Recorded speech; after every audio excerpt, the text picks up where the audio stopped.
Bueno, mira, son numerosas las personas que me han pedido una explicación sobre un comentario que hice relacionado con el cónclave, donde saldrían elegidos dos papas. Y como responder a todos es un poco complicado, pues voy a hacerlo a través de un audio, ¿no? De este audio. Efectivamente, uno de los errores que a veces suelo cometer es utilizar imágenes y ciertos contenidos simbólicos cuando doy los temas, ¿no? Y por una razón u otra, pues no acabo de explicarlo. Por ejemplo, afirmé que del cónclave que se iba a celebrar a primeros del mes de mayo del presente año, 2025, iban a salir elegidos dos papas, uno por cada bando.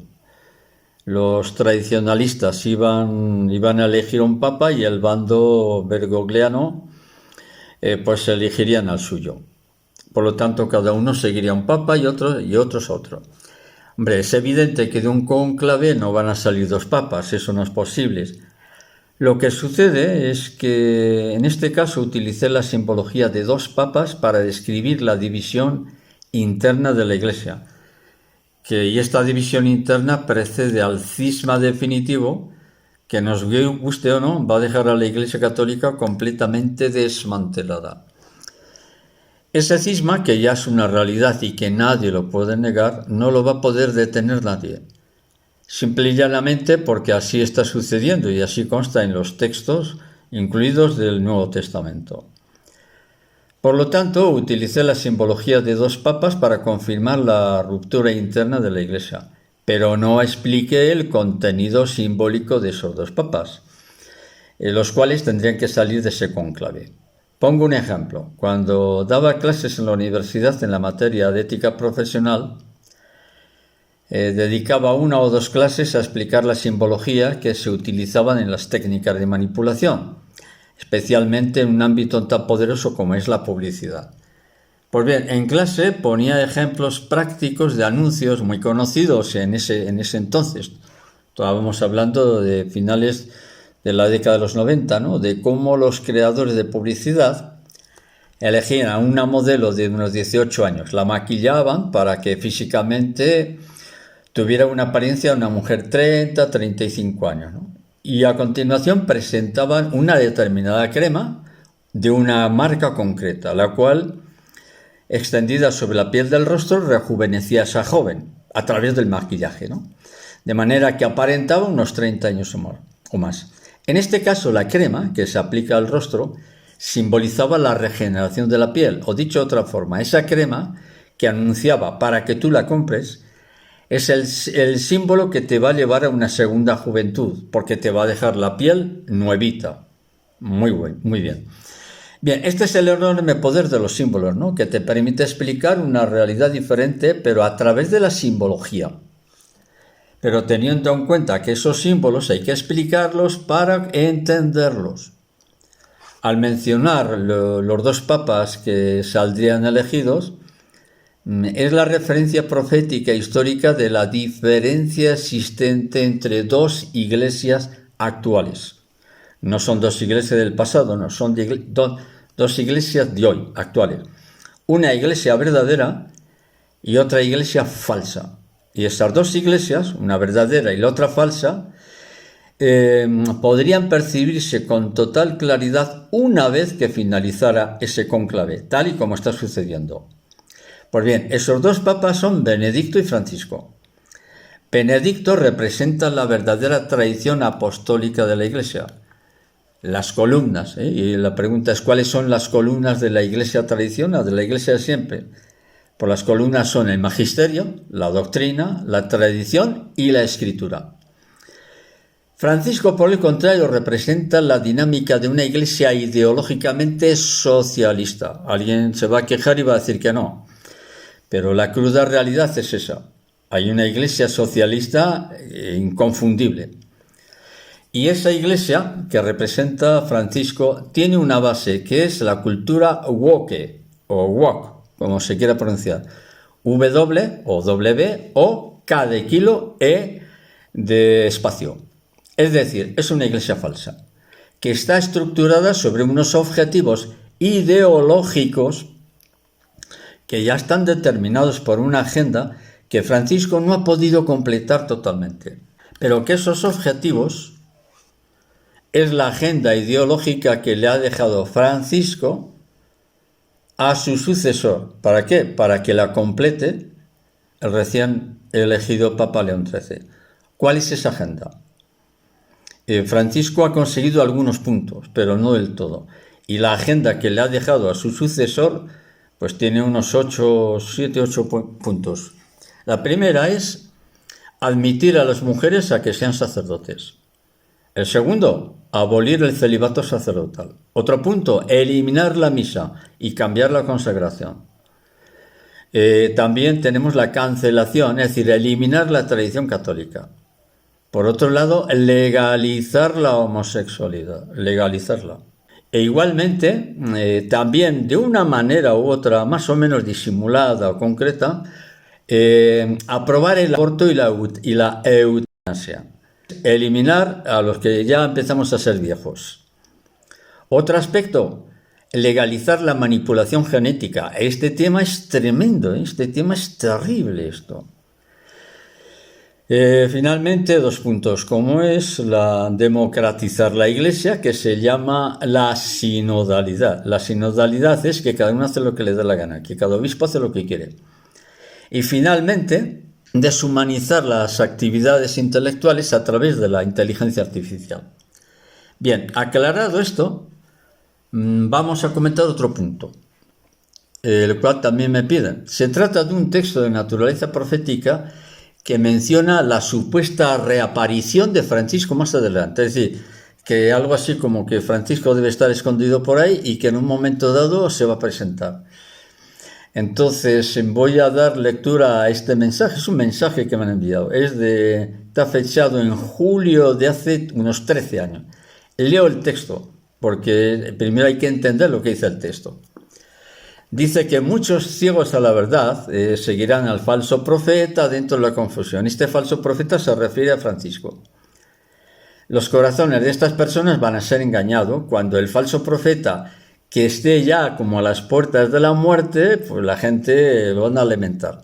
Y es entonces, sigo leyendo el texto, entonces, justo como si un milagro se hubiera llevado a cabo, el falso profeta, que repito, que se refiere a Francisco, parecerá resucitar de entre los muertos. Atención, repito, parecerá como este hombre, es decir, en este caso Francisco, parecerá resucitar entre los muertos. Ellos dirán que es que, claro, está dotado de grandes poderes sobrenaturales, etcétera, etcétera, etcétera.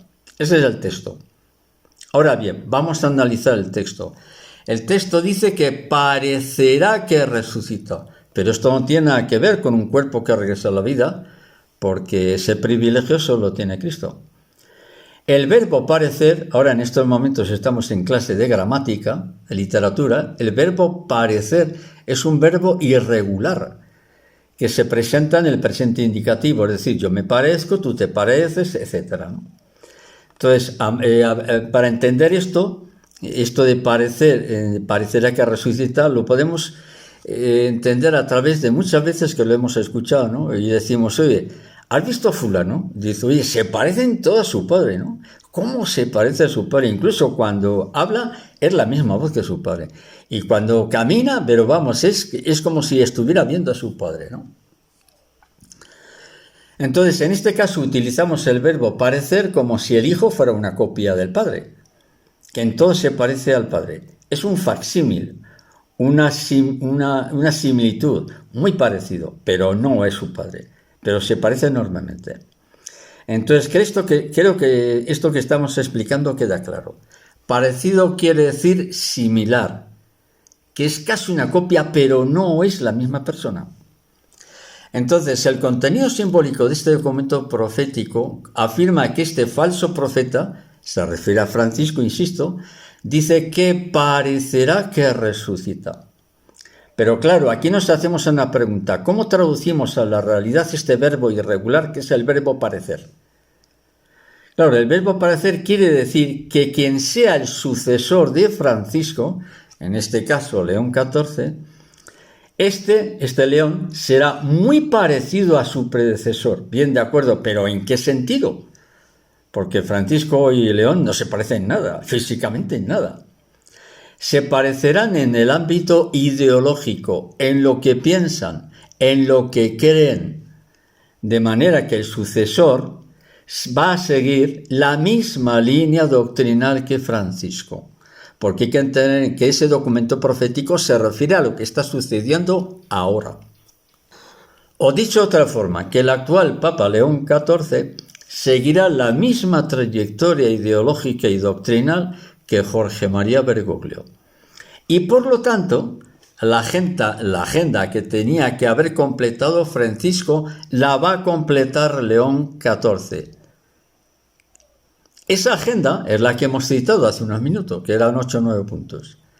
Esta sería la traducción de este enigmático documento profético. Es decir, lo que ese documento profético está diciendo es que León XIV no va a cambiar nada de lo que ha hecho Francisco.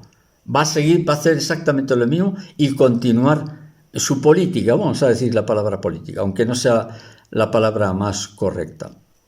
Un síntoma de que no estamos equivocados en este análisis consiste en que a los pocos días de ser elegido León XIV, dijo claramente, o sea, esto no fue en privado, en público, dijo que él va a seguir el magisterio de Francisco y que la sinodalidad va a ser la misma que la de su predecesor.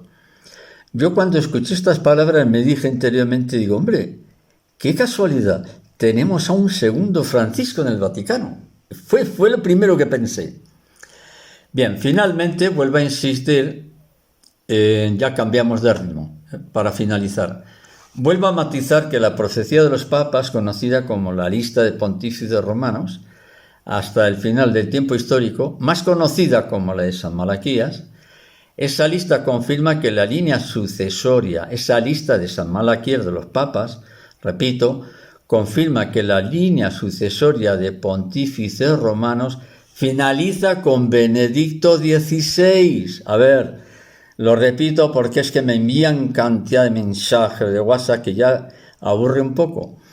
Es que, profesor, es que el León XIV es Pedro Romano. Digo, iros a paseo, por favor. Que no.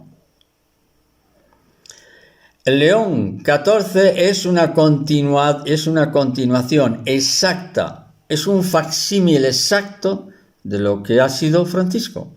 Entonces, la lista de San Malaquías finaliza con Benedicto XVI. Los que lean la lista, porque la lista está en latín, leerán que se conoce como de Gloria Olive. Cuando leáis de Gloria Olive es Benedicto XVI. Punto y final.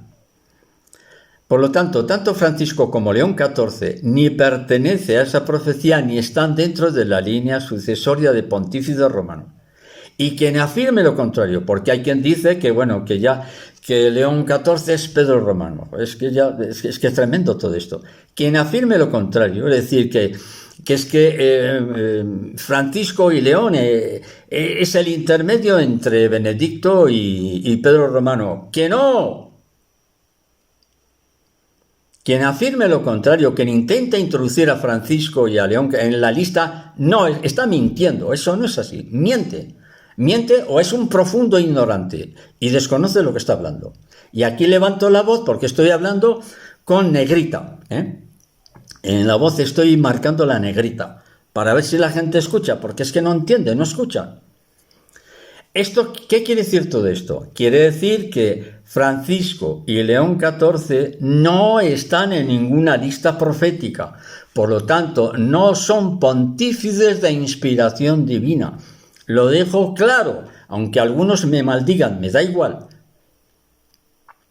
Bien, este tema ya lo aclaré con todo tipo de detalles en la charla que impartí el pasado lunes, día 12 de mayo, donde demostré con pelos, señales, datos, fechas, relatos históricos, demostré que Francisco y León XIV son falsos papas. ¿De acuerdo? Bueno, pues aquí lo dejamos. He levantado la voz para ver si alguno lo escucha, porque mañana me dirá, profesor, el León XIV es Pedro Romano. Es imposible la gente. ¿Qué cabeza tan dura tienen? Bueno, Venga, aquí lo dejamos. Un abrazo y continuamos en otro momento.